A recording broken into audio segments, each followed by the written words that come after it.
Hi, welcome to class and test. तो आज का टॉपिक्स है respiration life process MCQs. Okay, objective test चल रहे हैं। Everyone ready? Okay, start. तो आपके स्क्रीन पर देखिए फर्स्ट क्वेश्चन आता है और ये रहा first question. Which of the following is not produced during anaerobic respiration in unicellular fungus? जवाब दीजिए। एनाएरोबिक रेस्पिरेशन जो है वह होता किस में है? यहाँ दिया जा रहा है कि एनाएरोबिक रेस्पिरेशन फंगस में जब होता है तो उसके दौरान एनाएरोबिक रेस्पिरेशन के दौरान क्या चीज नहीं निकलता है, क्या चीज नहीं प्रोड्यूस होता है, कौन सा कंपाउंड्स नहीं बनता है? जवाब दीजिए। C2H5OH, H2O, CO2, ATP। जवाब आ चुका है और 81% स्टूडेंट्स का कहना है वाटर एनाएरोबिक रेस्पिरेशन के दौरान नहीं बनता है।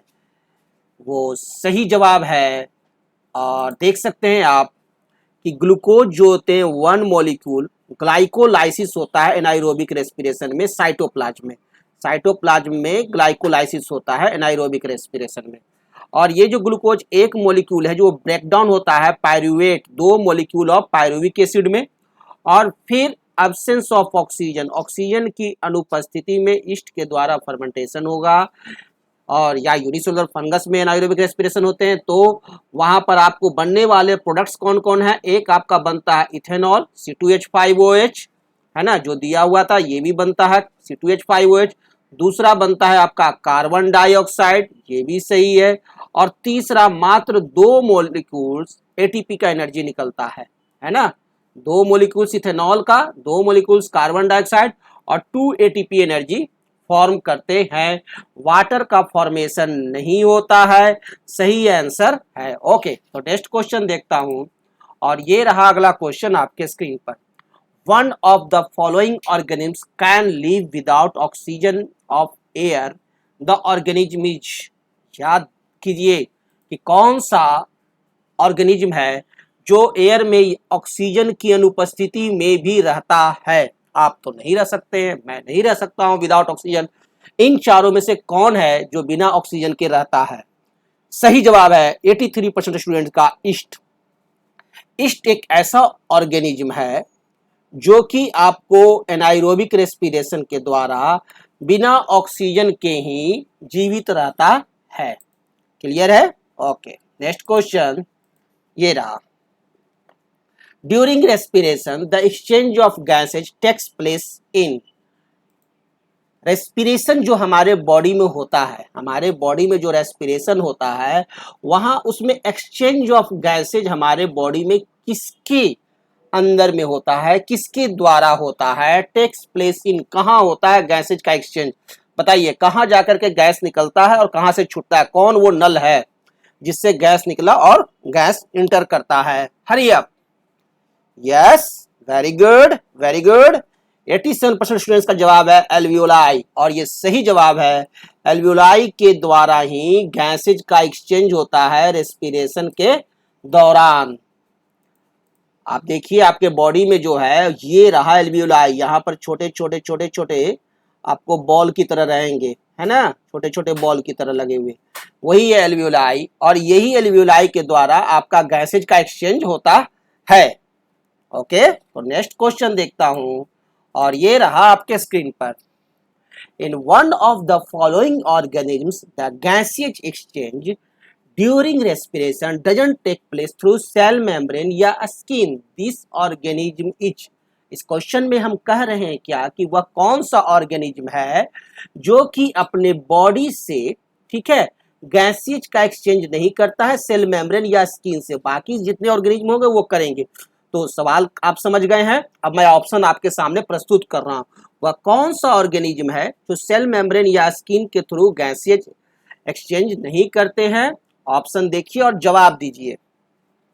Yes, very good. 76% स्टूडेंट्स का जवाब आया है इलेक्ट्रिक ईल। इलेक्ट्रिक ईल एक फिश है और इसमें गैसेज एक्सचेंज सेल मेम्ब्रेन या स्किन के थ्रू नहीं होते हैं, बाकी आपका लीच में होते हैं, अर्थवॉर्म, और अमीबा, ये तीनों में गैसेज एक्सचेंज जो होते हैं वो उनके सेल मेम्ब्रेन और स्किन के थ्रू ही होते हैं। Okay, thank you. Next question की तरफ बढ़ता हूं और ये रहा अगला question. Which of the following increase in muscle cells when they are lacking in oxygen? Options देखेंगे और ये रहा ऑप्शंस, बताइए।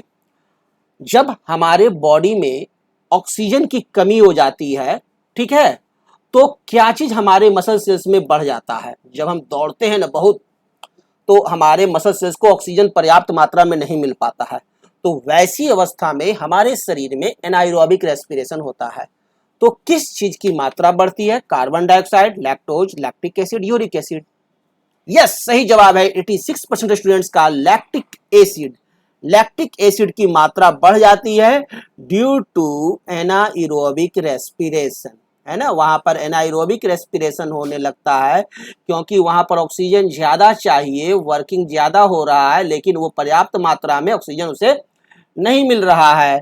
और एनाएरोबिक रेस्पिरेशन में क्या होता है, जो सेल्स होते हैं उसके पास जो ग्लूकोज होते हैं एक मॉलिक्यूल का, वह ऑक्सीजन की अनुपस्थिति में, ठीक है ना, क्या होता है, ग्लाइकोलाइसिस होता है साइटोप्लाज्म में। ठीक है, क्या होता है, साइटोप्लाज्म में ग्लाइकोलाइसिस होता है और ग्लूकोज जो है वो टूट जाता है, ब्रेक होता है दो मॉलिक्यूल्स ऑफ पायरुविक एसिड में, two molecules of pyruvic acid में, जिसे कि कहते हैं पायरुवेट। और फिर हमारे मसल टिश्यूज में ही, मसल टिश्यूज के सेल्स में ऑक्सीजन की अनुपस्थिति में क्या होते हैं, वो पायरुविक एसिड जो होते हैं वो फिर ब्रेक कर जाते हैं two molecules of lactic acid और टू मॉलिक्यूल्स एटीपी एनर्जी निकलता है मात्र। ठीक है, तो यही लैक्टिक एसिड की मात्रा बढ़ जाती है। Okay, thank you. तो नेक्स्ट क्वेश्चन देखते हैं और ये देखिए अगला क्वेश्चन। इंटरनल रेस्पिरेशन में भी डिफाइंड एज, इंटरनल रेस्पिरेशन को हम लोग डिफाइंड कर सकते हैं। ऑप्शन देखिए और जवाब दीजिए। थोड़ा पढ़ना पड़ेगा, पढ़िए, read out, everybody read out. Yes, okay, सही जवाब है ऑप्शन बी। 73% स्टूडेंट्स का जवाब आया है कि इंटरनल रेस्पिरेशन को डिफाइन किया जाता है the oxidation of food substances to release energy, not breathing. Internal respiration और ब्रीथिंग दोनों अलग चीज है। Internal respiration means the oxidation of food substance, food substance का ऑक्सीजन ऑक्सीडेशन होगा यानी ब्रोकन डाउन होंगे और वहां से एनर्जी रिलीज होता है। ओके, तो नेक्स्ट क्वेश्चन देखते हैं और ये रहा। When air is blown from mouth into a test tube containing lime water, the lime water turns milky due to the presence of। जवाब दीजिए।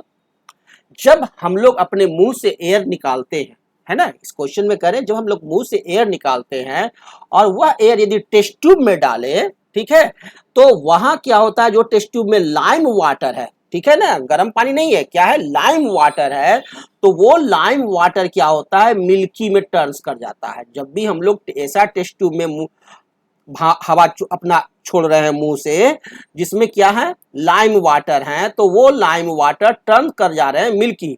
किसके कारण? हम अपने मुंह से कौन सा ऐसा गैस छोड़ते हैं कि वो लाइम वाटर से रिएक्ट करके लाइम वाटर को मिल्की में कन्वर्ट कर देता है? जवाब दीजिएगा, आपके जवाब का इंतजार है। यस, सही जवाब है। 81% स्टूडेंट्स का कहना है कि कार्बन डाइऑक्साइड हम लोग छोड़ते हैं जिसके चलते वो CO2 लाइम वाटर के साथ रिएक्ट करता है और उस लाइम वाटर को मिल्की में कन्वर्ट कर देता है। हमारा क्या होता है, हम लोग ग्लूकोज ऑक्सीडेशन जब होता है साइटोप्लाज्म में, ठीक है, तो वो पायरुवेट, ये तो हम लोग जानते ही हैं, है ना, कार्बन डाइऑक्साइड और एटीपी निकलता है। तो कार्बन डाइऑक्साइड हमारे शरीर में चाहे एरोबिक हो चाहे एनाएरोबिक हो हम लोग निकालते ही हैं, है ना। तो हमारे मुंह से हो या नाक से हो, क्या निकलेगा ही, कार्बन डाइऑक्साइड की मात्रा उसमें ज्यादा होती है। ओके, नेक्स्ट क्वेश्चन है, Which of the following is the correct sequence of air passage during inhalation? अब आप बताइए हमारे को कि हमारे बॉडी में जो इनहेलेशन होता है, यानी हम जो श्वास ले रहे हैं, इनहेलेशन करने का मतलब हो गया कि श्वास को अंदर लेना, एयर को अंदर की तरफ लेना, तो उस दौरान हमारे बॉडी में एयर कहां से कहां कैसे कैसे चलता है, वो रूट बताइए, वो पाथ बताइए। Read out and tell me. Yes, जवाब आ रहा है। Okay, very good. और सही जवाब है डी ऑप्शंस कि सबसे पहले नॉस्ट्रिल्स में हम लोग लेते हैं, फिर नॉस्ट्रिल से फेरिंग्स, फेरिंग्स से लैरिंग्स, लैरिंग्स से ट्रैकिया, ट्रैकिया से एल्वियोलाई। ये सही जवाब आया बच्चों का। देखिए हमारा बॉडी है और ये हमारा नॉस्ट्रिल्स में सबसे पहले एयर इंटर किया, एयर हमारा इंटर करेगा कहाँ, नॉस्ट्रिल्स में, और नॉस्ट्रिल से जाता है कहाँ, नंबर 2 फेरिंग्स में, है ना। नंबर 2 ये रहा फेरिंग्स, और फेरिंग्स के बाद यहाँ है लैरिंग्स, तो नंबर 3 पहुंच जाता है कहाँ, लैरिंग्स में, जो ऑप्शन दिया हुआ है उस ऑप्शन के साथ। और लैरिंग्स के बाद ये हमारा है ट्रैकिया, ठीक है। तो नंबर 4 ये पहुंच जाते हैं ट्रैकिया में, फिर ट्रैकिया से ये नंबर 5 ये पहुंचते हैं एल्वियोलाई में, और यहाँ से ये बाहर निकलते हैं, है ना। तो ये आपका प्रोसेस है, ठीक है ना। आपका इनहेलेशन का पाथवे यही है, नॉस्ट्रिल से pharynx, pharynx to larynx, larynx to trachea and trachea to alveoli. Okay, next question ये रहा। Lack of oxygen in muscles often leads to cramps in the legs of sprinters. This is due to conversion of pyruvate to। अब क्या होता है कि muscles में oxygen की जब कमी होती है, इसे कहते हैं लैक ऑफ ऑक्सीजन की कमी के चलते हमारे लेग्स में क्रैम्प्स होते हैं, यानी दर्द उठते हैं। द लेग्स ऑफ स्प्रिंटर्स, जो लोग दौड़ते हैं बहुत तेज, है ना, तो वो जब तेज दौड़ते हैं तो उनके यहाँ ऑक्सीजन कमी होगा और उनका मसल में दर्द होता है। वो किसके चलते, वो वहाँ पायरुवेट जो है वो किस चीज में कन्वर्ट हो जाता है जिसके चलते यह पेन्स क्रिएट होता है। सही जवाब है 93% स्टूडेंट्स का लैक्टिक एसिड। लैक्टिक एसिड का फॉर्मेशन होता है, ये हम बता चुके हैं कि ग्लूकोज एक मॉलिक्यूल पायरुविक एसिड में टूटता है, 2 मॉलिक्यूल ऑफ पायरुविक एसिड में, और 2 molecule pyruvic acid, 2 molecule lactic acid, और 2 मॉलिक्यूल ही एटीपी निकलता है एनर्जी, जिसके चलते दर्द उत्पन्न होता है। ओके, नेक्स्ट क्वेश्चन देखता हूं, और ये रहा। During the deficiency of oxygen in tissues of human beings, pyruvic acid is converted into lactic acid in। अब बताइए कि पायरुविक एसिड जो है वह आपका लैक्टिक एसिड में कन्वर्ट होता है जब डिफिशियंसी ऑफ ऑक्सीजन हो, यानी ड्यूरिंग एनाएरोबिक रेस्पिरेशन।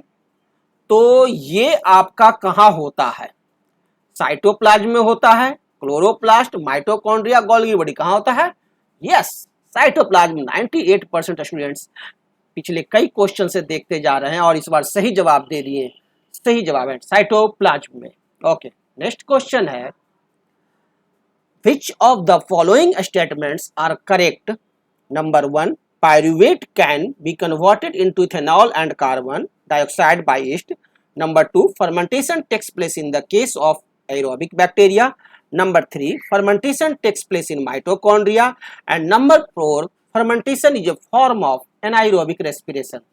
यहाँ पर मैं 4 स्टेटमेंट दिया हूँ और बताइए कि इसमें से कौन कौन सा स्टेटमेंट सही है। रीड आउट, मैंने रीड किया, आप ध्यान से देख लीजिए और बताइए कि इसमें से कौन कौन सा स्टेटमेंट सही है। यस, सेकंड स्टेटमेंट सही है, नहीं, ओके, कौन सा, फर्स्ट सही है। अच्छा, pyruvate can be converted into ethanol and carbon dioxide by yeast, ये सही है। और ये चौथा स्टेटमेंट सही है। अच्छा, ये दोनों सही है। Fermentation is a form of anaerobic respiration, सही जवाब है। तो कौन सा ऑप्शन होगा, सी ऑप्शन, वेरी गुड, सही जवाब है कि फर्मेंटेशन एक तरह का एनाएरोबिक रेस्पिरेशन है और पायरुवेट जो है वो कन्वर्ट होते हैं इथेनॉल में, कार्बन डाइऑक्साइड में, इथेनॉल और कार्बन डाइऑक्साइड में ईस्ट के द्वारा, है ना। ओके, नेक्स्ट क्वेश्चन ये रहा। Which of the following statements are true about respiration? First statement, during inhalation, ribs move inward and diaphragm is raised. Number 2, the gaseous exchange takes place in the alveoli. Number 3, hemoglobin has greater affinity for carbon dioxide than oxygen. And number 4, alveoli increase surface area for the exchange of gases. Option देखिए और बताइए हमें कि respiration के बारे में कौन सा ये 4 टर्म्स में से दिए हुए टर्म्स सही है। Read out, yes, very good, second सही है। ओके, सही है, हाँ, the gases exchange takes place in the alveoli, ये सही है। और नेक्स्ट, यस, फोर्थ स्टेटमेंट सही है कि alveoli increases surface area for the exchange of gases. Yes, alveoli के चलते सरफेस एरिया इंक्रीज कर जाता है गैस ऑफ एक्सचेंज जो होते हैं उसका। तो ये एल्वियोलाई का फंक्शन है। ओके, तो कौन सा ऑप्शन होगा? डी ऑप्शन सही है जवाब। तो अगली क्वेश्चन की तरफ बढ़ता हूं और ये रहा अगला question. Which of the following is known as the energy currency of cells in biology? बताइए, एनर्जी करेंसी, मनी करेंसी नहीं, एनर्जी करेंसी हमारे सेल्स का कौन है बायोलॉजी के टर्म में? कौन है? ATP. Yes, adenosine triphosphate ATP is called as energy currency of cells in biology. सही जवाब है। नेक्स्ट क्वेश्चन ये रहा। The two organisms which breathe only through their moist skin are, कौन कौन से ऑर्गेनिज्म है बताइए जो कि वो जो ब्रीथिंग करते हैं, हम लोग तो नोज से करते हैं ब्रीथिंग, लेकिन वे दो ऑर्गेनिज्म्स कौन हैं जो कि अपने मॉइस्ट स्किन से ब्रीथिंग करते हैं?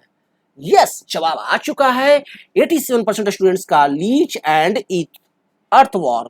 सही जवाब है, लीच और अर्थवॉर्म ये दो ऐसे ऑर्गेनिज्म हैं जो कि अपने मॉइस्ट स्किन के द्वारा ही ब्रीथिंग करते हैं। ओके, देखिए लीच और अर्थवॉर्म, इनका शरीर जो होता है ना बड़ा चिपचिपा होता है। कभी जोक को पकड़ के देखिएगा, है ना, या केचुआ जिसे कहते हैं उसे पकड़ के देखिएगा, बड़ा चिपचिपा रहता है और वो अपने चिपचिपी शरीर से ही, स्किन से ही वो अपना ब्रीथिंग करते हैं। Okay, next question. One of the following animals doesn't use tracheae as the respiratory organs.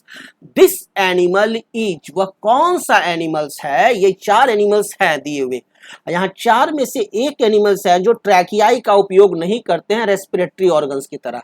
बाकी तीन में ट्रैकियाई जो है वो रेस्पिरेटरी ऑर्गन्स है। कौन सा है?